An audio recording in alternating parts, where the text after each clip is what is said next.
Chemistry class ॾहों बाब पंजो सबक चऊं आलूदगी पखेड़ींदड़नि जा क़िस्म टाइप्स ऑफ पॉल्यूटेंट्स।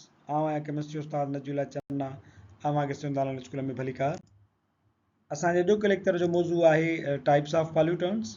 इन सां गॾु असां पढ़ंदासीं मेजर एयर पॉल्यूटेंट्स ऐं आख़िर में असां पढ़ंदासीं pollutants and environmental risks. Types of pollutants आलूदगी फैलाईंदड़ शयुनि जा क़िस्म। There are 7 types of pollutants produced in the atmosphere. वायुमंडल में पैदा थींदड़ pollutants जा तक़रीबन 7 क़िस्म आहिनि। नंबर पहिरियों एयर pollutants, उहे आलूदगी फैलाईंदड़ अंसर जेकी हवा खे ख़राब कंदा हुजनि। वाटर pollutants, पाणीअ खे आलूदा कंदड़ शयूं। सॉइल pollutants, असांजी ज़मीन जी क्वालिटीअ खे आलूदा कंदड़ pollutants। थर्मल pollutants, जेकी असांजे गर्मी पद में इज़ाफ़ो कंदड़ शयूं हुजनि असां उन्हनि खे थर्मल पॉल्यूटेंट्स सॾियूं था। रेडियो एक्टिव पॉल्यूटेंट्स, जेकी असांजी रेडियो एक्टिविटी वारे अमलनि मां शयूं जेके ख़ारिज थियनि थियूं बेकार मादा जेकी ज़मीन ते या जानदार शयुनि ते रेडियो एक्टिविटीज़ जा शुआ वरी पैदा कनि ऐं एडवर्स इफेक्ट पैदा कनि उन्हनि खे चइबो आहे radio active pollutants. Noise pollutants, आवाज़ जी गदलाहण पैदा कंदड़ पॉल्यूटेंट्स। ऐं लाइट पॉल्यूटेंट्स, रोशनी जी गदलाहण पैदा कंदड़ पॉल्यूटेंट्स। इन्हनि पॉल्यूटेंट्स जे बुनियाद ते वरी पॉल्यूशन जा बि एतिरा ई क़िस्म थी वेंदा। मिसाल जे तौर ते एयर पॉल्यूशन थी वई, वाटर पॉल्यूशन थी वई, soil pollution, thermal pollution, radioactive pollution, noise pollution ऐं light pollution. Major air pollutants, हवा में गदलाहण फैलाईंदड़ अहम जेके या मेजर पॉल्यूटेंट्स आहिनि। Primary and secondary pollutants are two types of major air pollutants. Major air pollutants खे असां ॿिनि क़िस्मनि में विरायो आहे। हिकिड़ा आहिनि primary pollutants ऐं ॿिया आहिनि secondary pollutants. The waste products produced by the burning fossil fuels and organic materials are referred to as primary pollutants. असीं जेको ॿारियूं था या पेट्रोल वग़ैरह जेकी बि असां तवानाई जा ज़रिया इस्तेमालु कयूं था ऐं नामियाती मादा जेके सड़नि ॿरनि था उन्हनि मंझां ख़ारिज थींदड़ जेकी बि बेकार मादा आहिनि असां उन्हनि खे प्राइमरी पॉल्यूटेंट सॾियूं था। जबल लाओ ॿरंदो आहे, गाॾी हलंदी आहे या घर में तव्हां बाहि ॿारियो था या पेट्रोल वग़ैरह इस्तेमालु कयो था उन्हनि मंझां जेको धुओं ऐं बेकार मादा ख़ारिज थियनि था उन्हनि खे असां प्राइमरी पॉल्यूटेंट सॾियूं था। प्राइमरी पॉल्यूटेंट्स में sulphur dioxide, carbon dioxide, nitrogen monoxide या नाइट्रोजन डाइऑक्साइड, मीथेन, अमोनिया ऐं फ्लोरीन जा मुरकब अची वञनि था। प्राइमरी पॉल्यूटेंट्स में sulphur dioxide, carbon monoxide, nitrogen oxide, nitrogen dioxide या असांजा वोलाटाइल असांजा ऑर्गेनिक कंपाउंड्स आहिनि, मरकरी आहे, उहे अची वञनि था छो त इहे इंसानी सरगर्मियुनि मां या जेकी फितरी तौर ते वाक़िया रूम मां थियनि था उन्हनि मंझां धुएं वग़ैरह जी सूरत में ख़ारिज थियनि था, पैदा थियनि था। प्राइमरी पॉल्यूटेंट्स उहे आहिनि जेके सिधी रीति माहौल मां पैदा थियनि था, इंसानी सरगर्मियुनि मां या फितरी लकार मां पैदा थी करे मथे हवा में शामिल थी वञनि तन खे प्राइमरी पॉल्यूटेंट्स सॾिबो आहे। Primary pollutants produce secondary pollutants through a variety of processes. Secondary pollutants वरी primary pollutants जे reactions मां पैदा थींदा आहिनि। मिसाल जे तौर ते sulphuric acid, carbonic acid, nitric acid, hydrofluoric acid, ozone जो लेयर या पराग जी एसिटाइल नाइट्रेट। हाणे सल्फ्यूरिक एसिड या कार्बोनिक एसिड या नाइट्रिक एसिड खे जेकॾहिं तव्हां ॾिसो त इहे असांजा सेकेंडरी पॉल्यूटेंट्स आहिनि। हाणे इहो सल्फ्यूरिक एसिड कीअं पैदा थींदो, हेॾां असांजो सल्फर डाइऑक्साइड पैदा थी प्राइमरी पॉल्यूटेंट तौर ते जॾहिं तव्हां अहिड़ो कोयलो ॿारियो जंहिंमें सल्फर जो मक़दार मौजूदु हुयो त उहो सल्फर जो मक़दार ऑक्सीजन सां रिएक्शन कंदो, कोयले ॿरण जे करे सल्फर वञी ऑक्सीजन सां रिएक्शन कंदो ऐं सल्फर डाइऑक्साइड जी सूरत में मथे जमो थी वियो, इहो थी वियो प्राइमरी पॉल्यूटेंट। सल्फर डाइऑक्साइड मथे हवा में वञी करे पाणीअ जे बुख़ारनि सां रिएक्शन कंदो, सल्फर डाइऑक्साइड ऐं पाणी मिलंदा त सल्फ्यूरिक एसिड ठहंदो। इहो हाणे जेको सल्फ्यूरिक एसिड ठहियो छाजे करे ठहियो, पाणी त हवा में मौजूदु हुयो पर हिन प्राइमरी पॉल्यूटेंट जे करे ठहियो जो इहो पाणी सां मिलियो त सल्फ्यूरिक एसिड ठही पियो।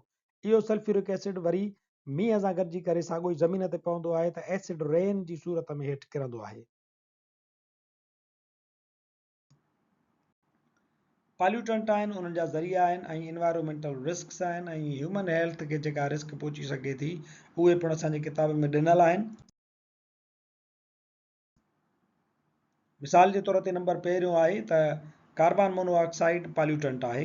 इन जो ज़रियो छा आहे? emissions from automobiles, fires and industrial operations. सनअती कमकार मां, बाहि वग़ैरह मां, ऑटोमोबाइल्स गाॾियूं वग़ैरह मां जेके बि शयूं ख़ारिज थियनि थियूं उन धुएं में कार्बन मोनोऑक्साइड शामिल हूंदो आहे।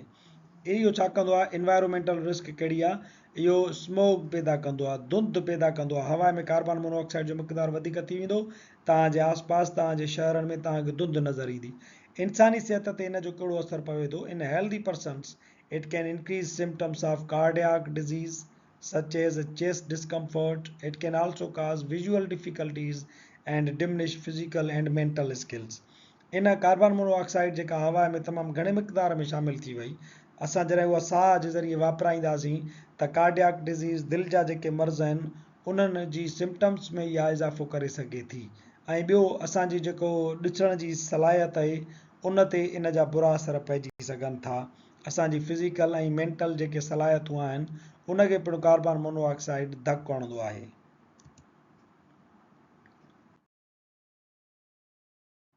नंबर ॿियो पॉल्यूटेंट आहे नाइट्रोजन ऑक्साइड्स, जिन में नाइट्रोजन मोनोऑक्साइड अची वियो ऐं नाइट्रोजन डाइऑक्साइड अची वियो।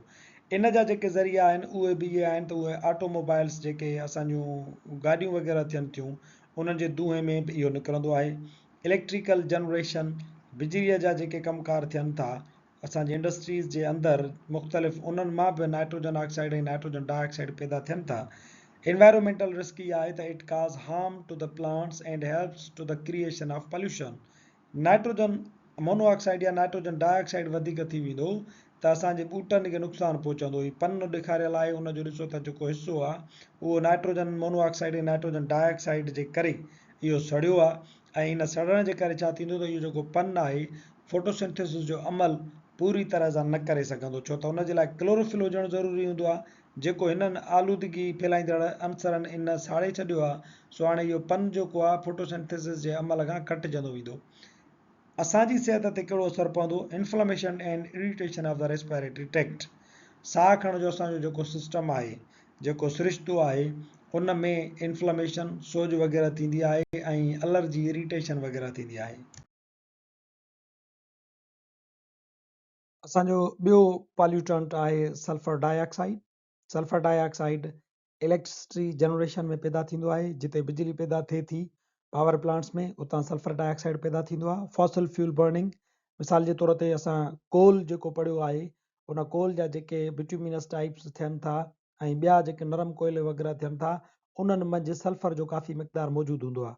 उन कोयले खे जेकॾहिं तव्हां साड़ियो था, उन कोल खे तव्हां साड़ियो था त उहो सल्फर खे ॿाहिरि रिलीज़ कंदो ऐं उहा सल्फर सड़ण जे दौरान ऑक्सीजन सां मिलंदी वञी त सल्फर डाइऑक्साइड पैदा थींदो। सनअतुनि मां, गाॾियुनि मंझां पिणु सल्फर डाइऑक्साइड पैदा थींदो आहे। सल्फर डाइऑक्साइड एनवायरमेंटल रिस्क कहिड़ी पैदा कंदो? की contributor to the creation of acid rain which destroys flora, building and monuments, interacts to generate particulate matter. Sulphur dioxide वरी मथे वञी माहौल में छा थींदो त पाणी सां रिएक्शन कंदो ऐं सल्फ्यूरिक एसिड में तब्दील थी वेंदो। इहो सल्फ्यूरिक एसिड मींहं सां गॾु जॾहिं हेठि वरी धरतीअ ते अचे किरंदो आहे त इनखे असां एसिड रेन छॾींदा आहियूं, तेज़ाबी मींहुं। इहो तेज़ाबी मींहुं इमारतुनि ते पवंदो, ॿूटनि जे मथां पवंदो, या असांजो जेके बि ॿियूं शयूं आहिनि जीअं हिकिड़ा तारीख़ी असांजा स्टेच्यूज़ आहिनि उन्हनि खे ॻारींदो ऐं साड़ींदो आहे। ऐं इंसानी सिहत जे लाइ सल्फर डाइऑक्साइड पॉल्यूटेंट तौर ते कहिड़ी मुश्किल पैदा कंदो आहे? Having trouble breathing, specially if U have Azma और हार्ट प्रॉब्लम्स। ख़ासि तौर ते दिलि जे मरीज़नि या दम जे मरीज़नि जे लाइ साह खणण में सल्फर डाइऑक्साइड ॾुखियाई पैदा कंदो आहे। ॿियो असांजो पॉल्यूटेंट आहे ओज़ोन O3। हाणे ओज़ोन जे बारे में असां पढ़ियो आहे त इहो जेकॾहिं धरतीअ खां मथे एटमॉस्फेयर में सेकेंड लेयर में मौजूदु आहे त उहो असांजे लाइ फ़ाइदोमंद हूंदो आहे। उनखे असां स्ट्रेटोस्फेयर में ॾिसंदा आहियूं, पर जेकॾहिं इहो ट्रोपोस्फेयर में ठहे थो, हेठि धरतीअ जे मथां जेको लॻु पहिरियों तह आहे उन में ठहंदो ओज़ोन जो तह, त उनखे असां पॉल्यूटेंट सम्झंदा आहियूं।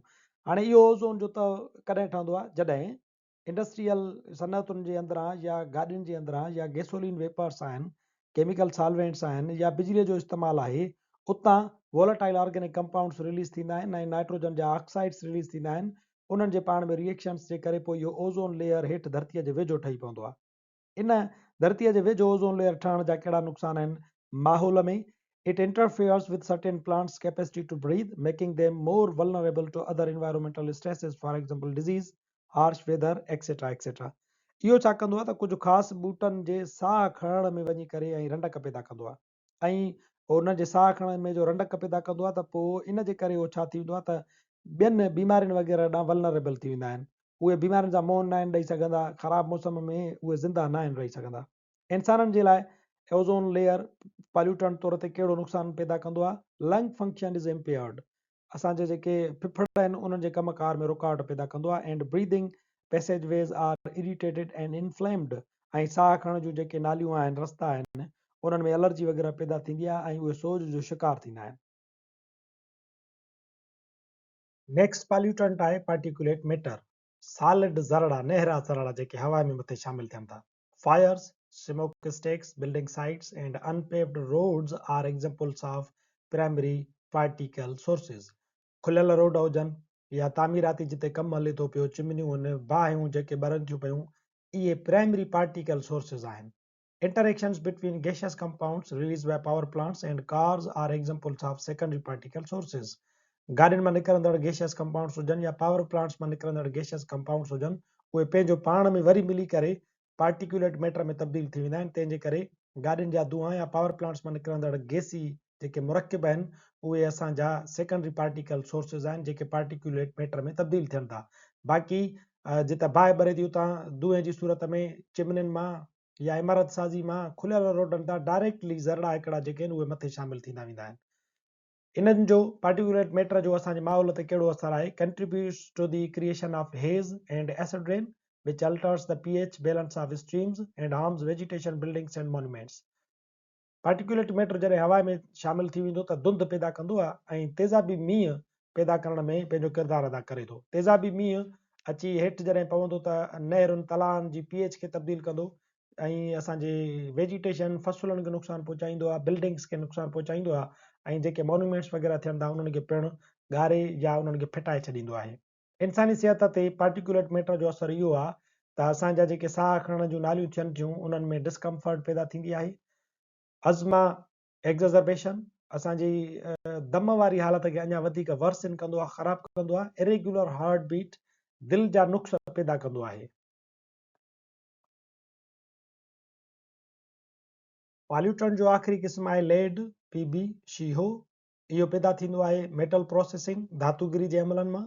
गार्बेज इंसिनरेशन, जेको असां गंद किचिरो साड़ियूं था उन मंझां पिणु लेड पैदा थी सघे थो। And fossil fuel burning are all examples of industrial processes. ऐं फॉसिल फ्यूल जेको पिंड पाणनि मां निकिरंदड़ असांजो फ्यूल्स आहिनि उन्हनि खे साड़ींदा आहियूं त उतां पिणु लेड पैदा थी सघे थो। लेड जो नुक़सानु जॾहिं हवा में शामिल थी वियो त असांजे माहौल ते हिन जो कहिड़ो नुक़सानु पवंदो? बायोडाइवर्सिटी लॉस, बायोडाइवर्सिटीअ खे हाञो पहुचाईंदो आहे। रिड्यूस्ड रिप्रोडक्शन, नसुली अफ़ज़ाइश खे घटाए छॾींदो। And neurological difficulties in vertebrates, ऐं तंती सिरिश्ते में नुक़्स पैदा थींदो आहे ख़ासि तौर ते वर्टिब्रेट्स जे अंदरि। These all issues that need to be addressed, इहे सभई अहिड़ा इशूज़ आहिनि जिन खे घटाइणु घुरिजे या इन्हनि सां मुंहुं ॾियणु घुरिजे ऐं असांखे इन्हनि खे घटाइण जे लाइ लाज़मी तौर ते लेड जा जेके ज़रिया आहिनि उन्हनि ते कंट्रोल करणो पवंदो। इंसानी सिहत ते लेड पॉल्यूटेंट तौर ते इहो असरु छॾींदो आहे त when young children are exposed, it can have negative effects on numerous body systems and can lead to learning problems. जॾहिं ॿारड़ा जेके नौजवान थियनि था उहे जेकॾहिं लेड जे साम्हूं थियनि था उन्हनि ते लेड जा असर जेके थींदा उन्हनि ते तमामु बुरा पवंदा आहिनि ऐं उन्हनि जी सिख्या ख़ासि तौर ते जेको उन्हनि जो नर्वस सिस्टम थिए थो उनखे नुक़सानु पहुचाईंदो आहे।